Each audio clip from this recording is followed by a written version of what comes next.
আসসালামু আলাইকুম প্রিয় দেশবাসী।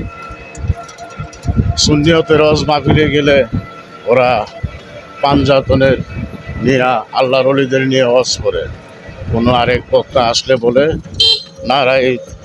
নারায়ে তাকবীর ইয়া রাসূলুল্লাহ, নারায়ে সালাত ইয়া রাসূলুল্লাহ, এইসব শোনা যায়। আর আর অন্যরা ওয়াজ মাহফিলে গেলে বলে, ওয়াজ মাহফিল করে একজন বক্তা আসলে বলে লিল্লাহি তাকবীর। এটাই বুঝলাম না, দুই ধরনের তাকবীর দেয়, কিছুই বুঝি না দুনিয়ার নীতি নিয়ম। ওরা কোন তাকবীর দেয়? লিল্লাহি তাকবীর। আর আরেক সুন্নিয়তরা বলে নারায়ে তাকবীর আল্লাহু আকবার, নারায়ে সালাত ইয়া রাসূলুল্লাহ। আর ওরা বলে লিল্লাহি তাকবীর আল্লাহু আকবার। বুঝলাম না কি চলছে দুনিয়াতে। ইসলাম নিয়ে এত আলামত, কিছুদিন ধরে,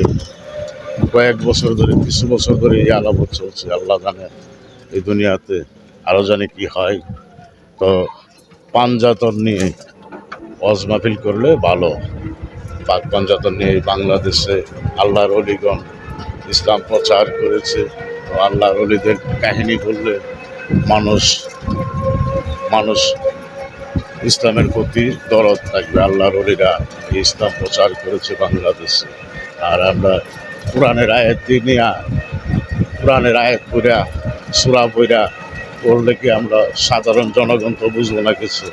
আল্লাহর ওলিগণের হিস্ট্রি বললে, পাঞ্জাতনের হিস্ট্রি বললে, দয়াল নবীজির হিস্ট্রি বললে সাধারণ জনগণ আমরা কিছু বুঝি। তো অন্যরকম পড়লে তো আমরা বুঝি না। লিল্লাহি তাকবীর তো কোনো মানেই বুঝি না। নারায়ে তাকবীর আল্লাহু আকবার, নারায়ে সালাত ইয়া রাসূলুল্লাহ আমরা বুঝি, এটা কিছু। লিল্লাহির তাকবীর অর্থই বুঝি না কিছু। আল্লাহ ওনাদের উপর রহমত নাজিল করুন, দয়াল নবীজির ওসিলা ওনারা যেন হেদায়েত পায়।